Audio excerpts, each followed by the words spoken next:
Good rising, brethren. This is Big Judah coming to you guys from California. Before I begin, give all praise is the Most High Yahweh.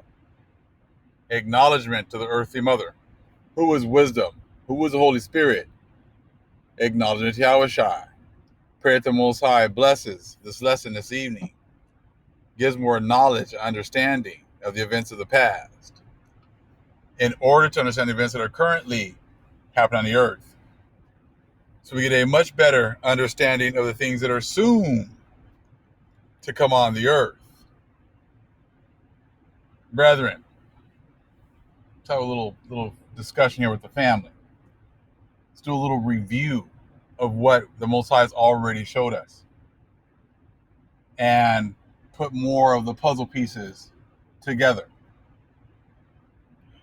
What kind of land, remember now, during the time of Noah, after they had gone through the flood, they had talked about the distribution of the land. This was a worldwide distribution. What kind of land did the Hamites get? See if you guys remember. Ham got the hot lands. The Most High gave them the hot lands. All right. What kind of lands did Japheth get? Japheth got the cold lands, the icy lands. What kind of land did the Most High give to Shem? I'm sure you guys already figured this out. Gave Shem the lands that have seasons, the ones that are not too cold and not too hot. Now, if this was already a covenant or agreement that was already agreed to by the three brothers, and pretty much anyone that went and took someone else's land that was not theirs opened them up to a curse, opened up their children to a curse. Okay? Now we know that Esau was not really given any lands. He's like a vagabond. Okay? So we already got that. So now that we understand these things, now we just continue to apply it. Look at the lands. Look at what was already agreed to by the brethren after the flood, and that pretty much lets you know whose lands are what at this point. Now we know that some lands can definitely be hidden through climate change or things like that, and maybe appear hot now. Maybe they were different before, but I'm going to go off what I'm seeing right now. Shem and our brethren were given the best lands. Now we've been definitely looking at the Americas, and we know that that's definitely part of our blessing. But when the breakdown happened, half of the world was given to Shem. 1/4 was given to Ham, and 1/4 was given, right, to Japheth. Those were the breakdowns of how all the stuff works out. Even when you read it in Jasher and Jubilees, it talks about, when they start breaking down Shem's land, it's like paragraph after paragraph after paragraph. When he's breaking down Ham's, it's like, here you go. It's like a little blurb, quick little blurb. Japheth, another quick little blurb. Okay? That there just goes with the Most High. They try to push that whole equal, and the Most High doesn't work like that all the time. Okay? Most High can do whatever it is that he wants. Now I want to show you a little bit of a video that talks about the climate of the UK. And we all understand too. I mean, that was a blessed land too, because for a time, Great Britain, like was it the sun never set on the kingdom of Great Britain? How was it possible this little itty bitty land, this little itty bitty island was able to control so much of the world? Because they got their blessing, they got the land, they got their blessing as well.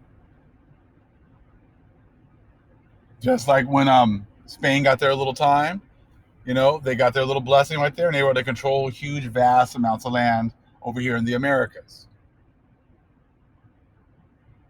So people who actually live over there in Ireland and Britain, if you guys wouldn't mind, put in some information about the weather, or in the comment section.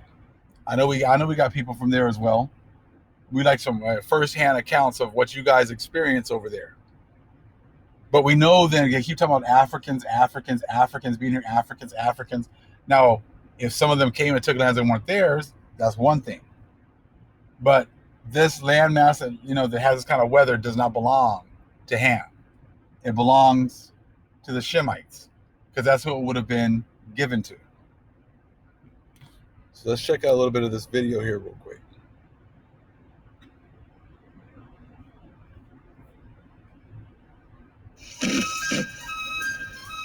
Rain, rain, rain. Us Brits endure it on 199 days of every year. That's 4 sodden days a week. It just doesn't seem fair. So I've come to the Lake District to find out why the Great British weather is amongst the wettest in Europe. This is the ideal vantage point to understand our weather. We're nearly 1,000 feet up in one of Britain's rainiest regions. Over there is the Irish Sea, and beyond, the Atlantic Ocean, and that's where all our rain comes from.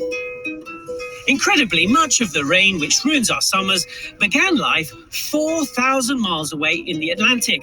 Air collects moisture from the ocean, which in turn forms weather systems, which bring rain to the UK. Warm, damp air travels thousands of miles across the ocean, and it hits our hills. And as the air is forced up, it cools down, forming clouds. Clouds are born when invisible water vapor in the atmosphere condenses into tiny droplets, which then falls to the earth as rain. And it's this rain that forms these mountain streams, which then feed the glorious lakes. The ancient Greeks had a theory that all of our rivers and lakes were fed by vast underground seas. And when you see all this water, that's fresh. You can't really blame them. But in truth, every drop of our fresh water comes from the oceans.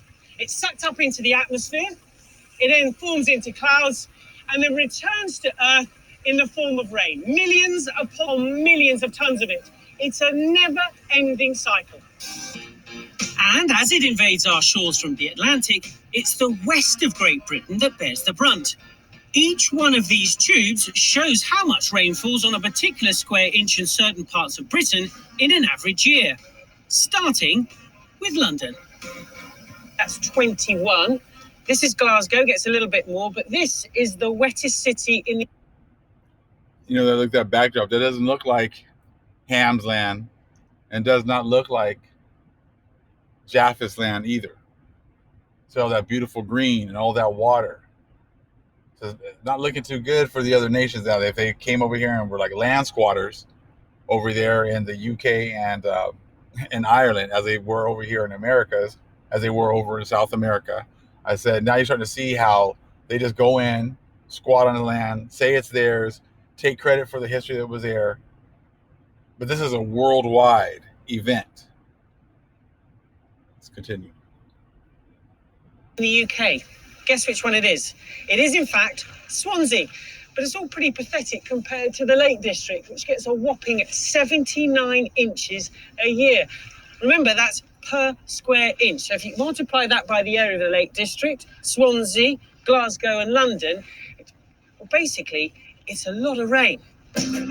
Just a few miles from the sea and made up of high peaks and deep valleys, the Lake District doesn't stand a chance. Well, you're almost guaranteed a soaking in the Lake District. It rains here, on average, 211 days a year.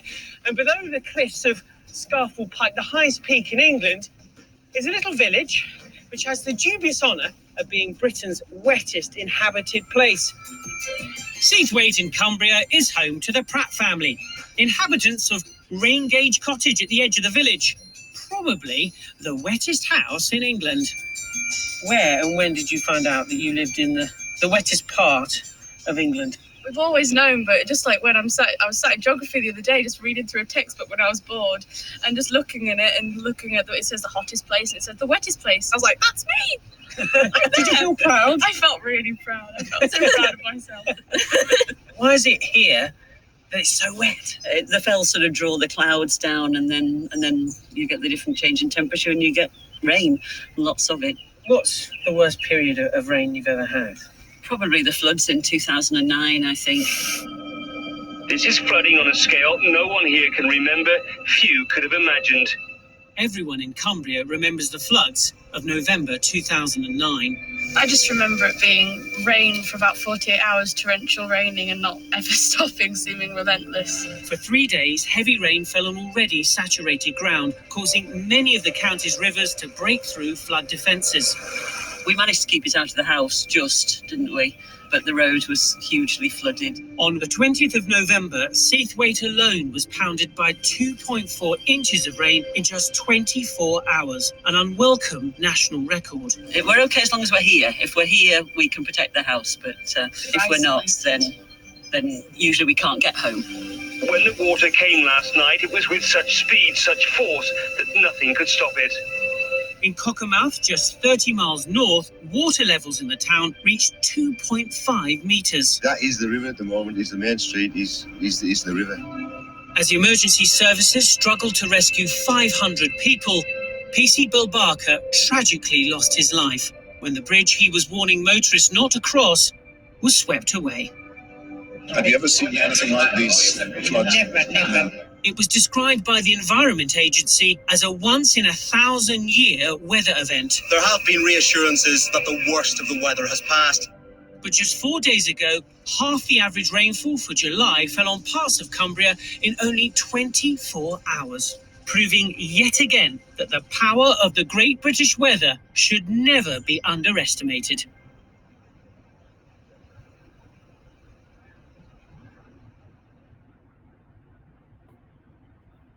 Okay. All right. So, just by looking at that right there, you can tell that's not fitting Ham's land or Japheth. Now, something that I kind of found interesting. You know how it is, like when Esau knows they're going to be getting caught with their hands in the cookie jar eventually, they are going to attempt to get you to look somewhere else.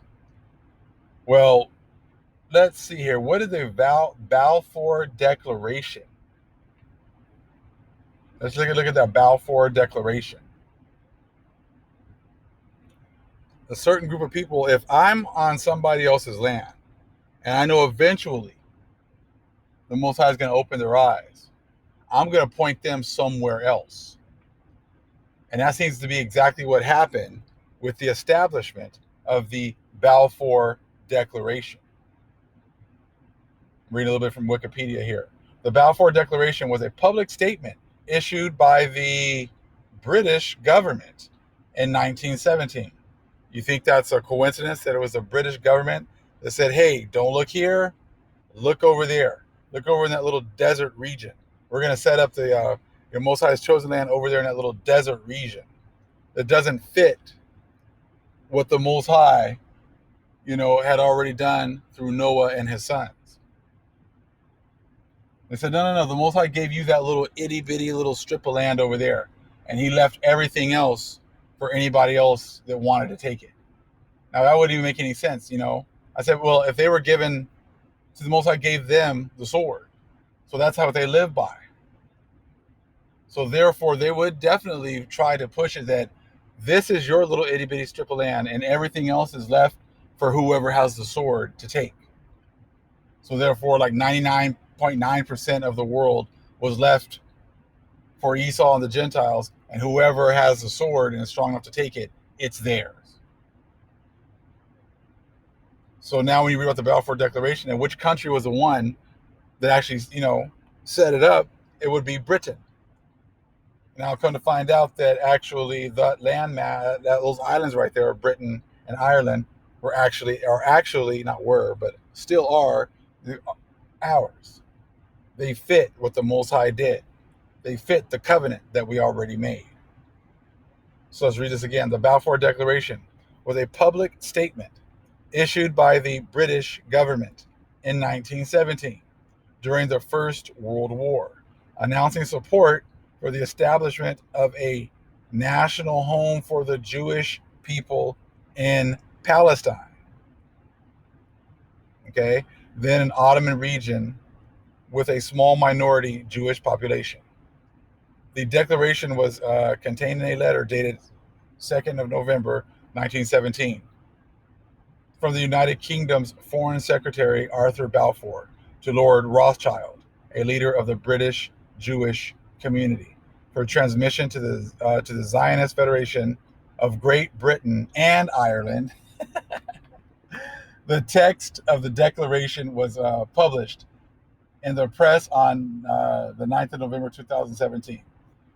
So they're sitting here, on our lands, right here, setting up another promised land to the Jewish Federation over in Palestine, which would then keep us from realizing that we were already on those islands. See, it's the Most High just pulling back the layers. I wasn't looking. I had not been looking at Britain or Ireland. But like I said, I knew that we have other lands in other parts of the world. It wasn't just America. That was like half of what we were given. There was still another half all over the place. And now the Most High is going to reveal all that too. He's going to give all of it back to us. But I just find it pretty ironic that Ireland and Britain would get together, the governments there, and make up a land for Ish and give it there, and then all of our people will be like, oh, I want to go back to our lands. Our lands are right there in a little itty bitty strip of land, which doesn't even fit the other books and the best lands that the Most High has set apart for us. Is this not absolutely amazing what the Most High is showing us? And like I've been saying, we're only looking at the tip of the iceberg. There's way more information coming. So we just got to give all praises to the Most High. I'm going to read this part. I'm going to go to this part. It's one of my favorite parts again. Let's go to Baruch. Because this is exactly what's happening. This is the prophecy being fulfilled right now. Let's go to Baruch. What? There we go. Baruch chapter 2. Verse 30. You're seeing this right here. This is why this has been hidden. If ye will not hear my voice. Baruch chapter 2. I'm starting 29. Okay? If ye will not hear my voice, surely this very great multitude shall be turned into a small number among the nations, where I will scatter them. And that has happened. Verse 30. For I knew that they would not hear me, because it is a stiff-necked people. But in the land of their captivities, they shall remember themselves. That's what you're seeing right now. Most High is opening up our minds so we can remember ourselves and think much bigger than what we've been told. The other nations are the one that said, hey, this little itty-bitty land, little landmass right here in Palestine, that's yours. Everything else is open to whoever has the sword. You see that? Trying to get us off the game right now, not figuring out who we are and where we come from and what the Most High is about to give back to us. The Most High is about to give us all to us. You guys aren't going to be dictating and telling us where the Holy Lands are. Because we can't trust you as far as we can throw you, because you guys have been lying about absolutely everything. It's such a blessing to be alive right now. It's such a blessing to have our eyes opened at this time. Thank the Most High. Thank the Holy Spirit. Thank Yahweh Shai. Without the Father, that we would still be groveling at the feet of our enemies. Thank the Most High that he's raising us up to be able to be the light to the world. All praise is the Most High Yahweh. Acknowledgement to the earthly mother, who was wisdom, who was Holy Spirit. Acknowledge Tawashai. Shalom.